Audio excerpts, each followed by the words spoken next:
My life will, of course, change as I take up my new responsibilities. No cameras. No palace press release. No carefully staged photographs. What unfolded quietly behind closed doors that evening wasn't meant for public consumption at all. And yet, according to royal whispers, it sent tremors through the very foundation of the British monarchy. An elderly princess, long overlooked by the modern press, allegedly made a move so calculated, so dangerous, that it threatened to undo years of careful image rebuilding. What makes this moment truly unsettling is not what was given, but who was deliberately left out. The Queen Mother's most personal treasures. Heirlooms saturated with symbolism and judgment were not passed to Catherine, Princess of Wales, as many assumed they would be. Instead, they were said to have been placed into the hands of Princess Anne and Queen Camilla. According to insiders, she wasn't consulted, warned, or even acknowledged. It was as if she simply didn't exist. So why would Princess Alexandra take such a reckless gamble at this stage of her life? What could possibly justify igniting a quiet war inside the House of Windsor? And what exactly was locked inside that burgundy velvet box that made the risk worth taking? Because this story goes far beyond jewels or tradition. It's about legacy, judgment, and a battle over who truly represents the soul of the monarchy. And once you understand what's being claimed here, you'll never look at the royal family the same way again, to grasp why this moment has been described by some royal commentators as an earthquake in protocol. You have to rewind to the final years of Queen Elizabeth, the Queen Mother. To the public, she was Britain's eternal grandmother, smiling, indestructible. The comforting presence who survived abdication, war, scandal, and nearly a full century of royal upheaval. But behind that warmth, those who knew her best have long claimed she was also a master strategist. She understood power not as something announced, but as something quietly preserved. She watched Edward choose love over duty and fracture the crown. She stood firm during the Blitz while bombs fell around Buckingham Palace. She guided her daughter through decades of shifting public trust. And according to those who study royal behavior closely, she learned one brutal truth early on. The monarchy doesn't survive on titles alone. It survives by choosing the right people and excluding the wrong ones, no matter how painful that exclusion might be in her later years. It's been said the Queen Mother grew increasingly anxious about the institution she'd helped protect for so long. She witnessed the public devastation following Diana's death, the long shadow it cast over Charles, and the slow, controversial rehabilitation of Camilla's image, while the world focused on headlines and apologies. Insiders claim the Queen Mother focused on something far more unsettling: moral authority. Who would carry it? And who, in her private judgment, never truly could. According to long-circulating palace rumors, this anxiety led her to take action in a way few expected. Not through speeches, not through public declarations, but through a set of instructions never meant to be seen by the public. Deep within royal storage, separate from official crown property, there are said to be personal items the Queen Mother guarded fiercely. Not state jewels, not assets of the crown, but pieces she wore during defining moments of her life. Items bound to memory, sacrifice, and symbolism. And according to unverified but persistent insider accounts, she left behind guidance for these items that existed entirely outside her public will. The purpose wasn't financial distribution. It was moral endorsement. The instructions allegedly made one thing clear: these pieces were to go to someone who embodied service without spectacle, duty without complaint, and dignity without desperation. And notably, Camilla's name was never attached to those rumored instructions.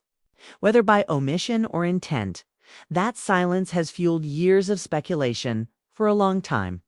Many assumed that description pointed toward Catherine, Princess of Wales, her composure under pressure, her ability to absorb criticism without retaliation, and her seamless adaptation to royal life seemed to align perfectly with what the Queen Mother valued.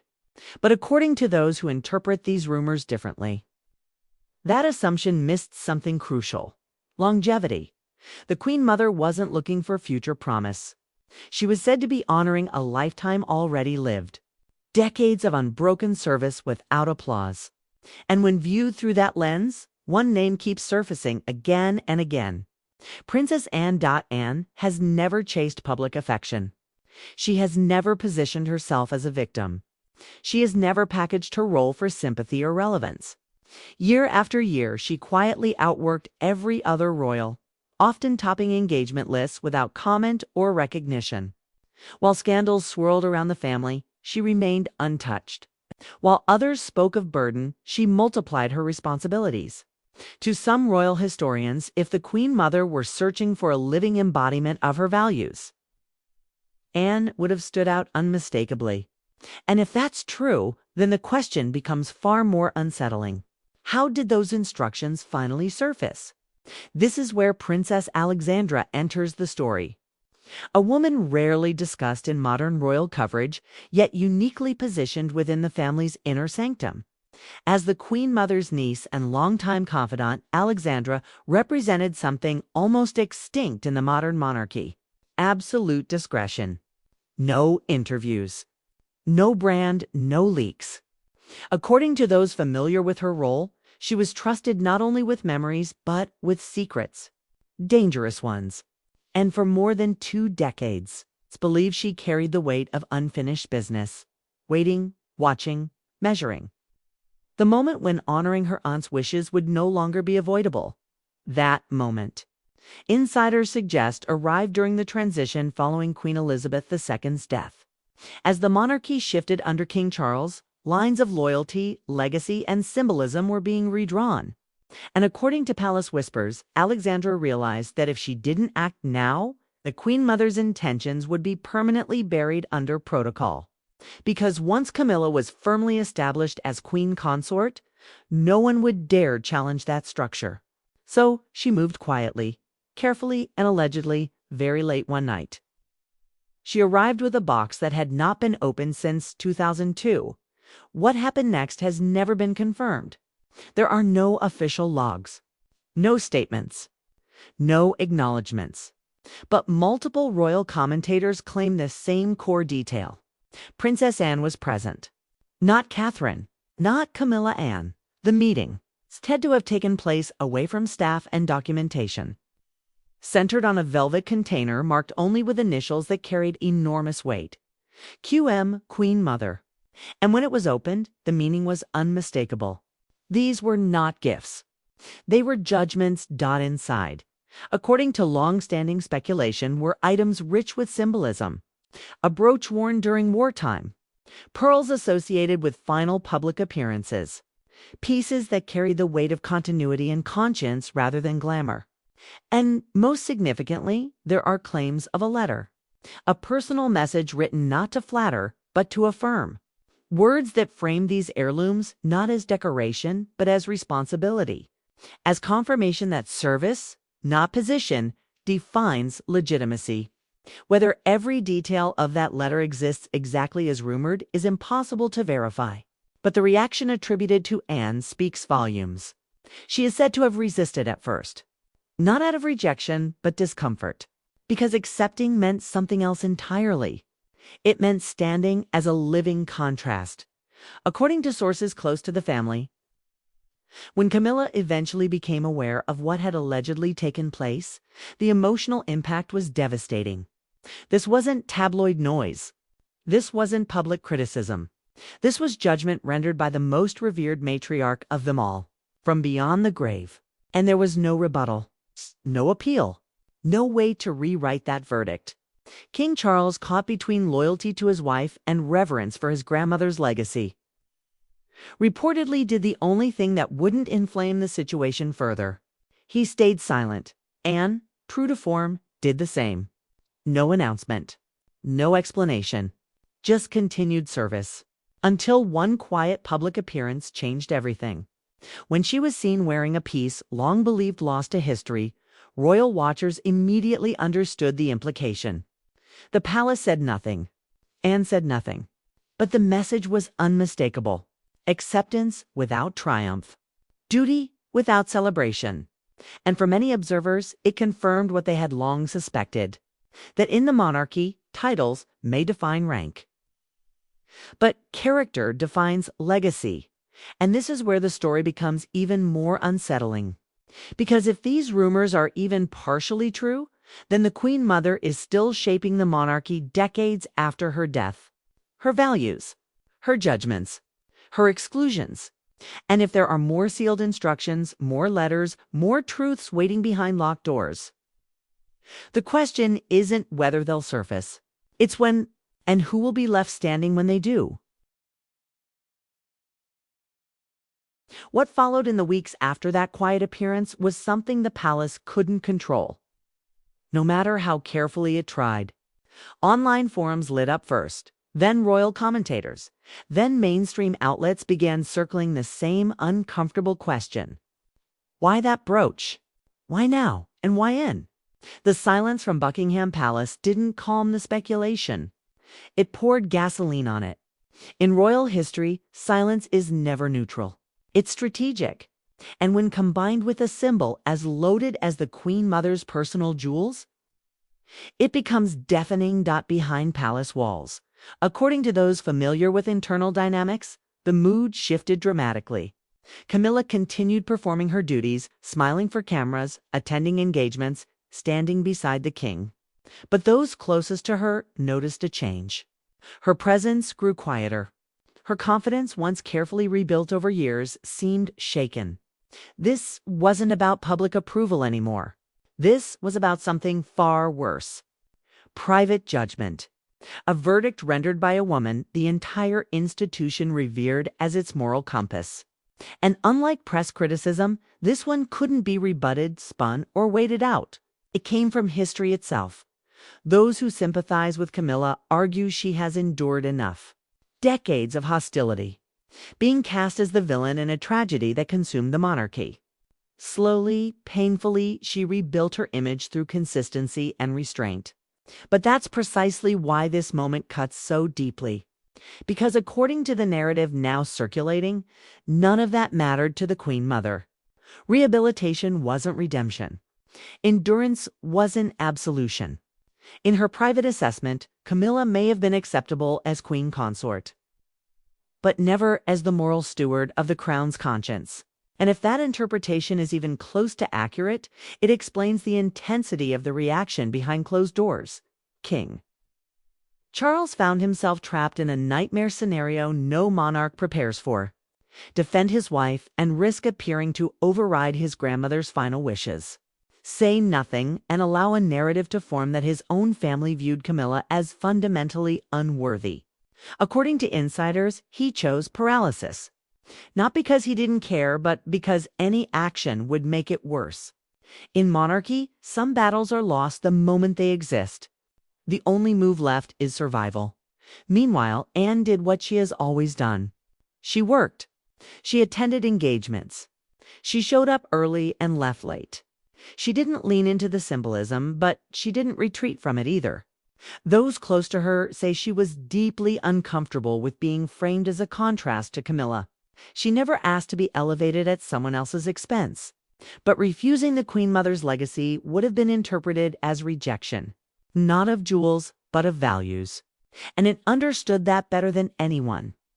Accepting quietly was the least disruptive option. Or so she hoped. Public reaction, however, was anything but quiet. Polls, commentary, and social media painted a clear picture.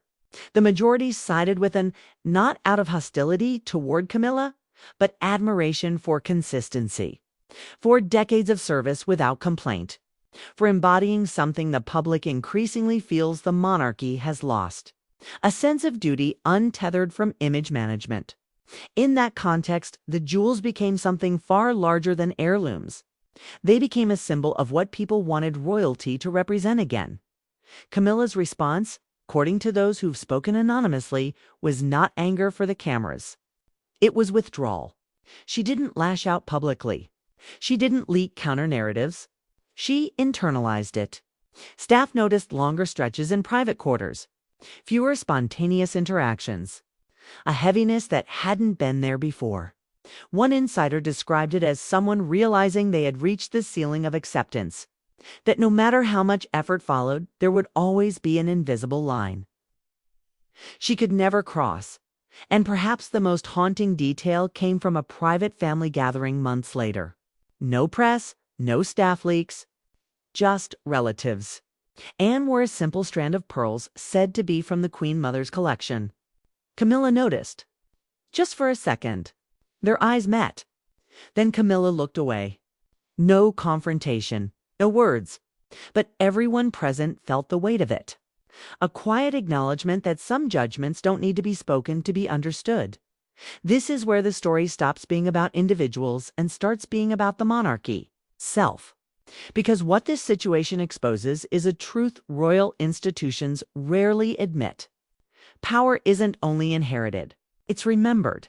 And sometimes the most influential figures aren't the ones wearing crowns, but the ones whose values outlive them.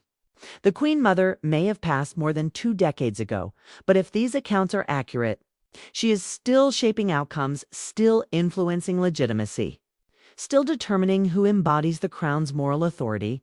It also reveals that there are 2 KHL monarchies operating simultaneously. One is formal, constitutional, structured by titles and protocol. The other is symbolic, emotional, and far more powerful. It exists in public perception, in memory, in values passed down quietly rather than announced. Camilla occupies the first, Anne increasingly occupies the second, and no amount of official positioning can fully bridge that gap. Then there's Princess Alexandra, the quiet constant, the woman who may have altered royal history without ever appearing on a headline. If the rumors are true, she held the Queen Mother's wishes for over 20 years, knowing exactly how explosive they were. She could have done nothing. Let time erase intent. Let protocol win by default. But she didn't. She chose loyalty over comfort, promise over peace. And in doing so, she reminded everyone that some royals still believe duty doesn't expire with age. Which brings us to the most unsettling question of all. If this happened once, what else exists in the shadows?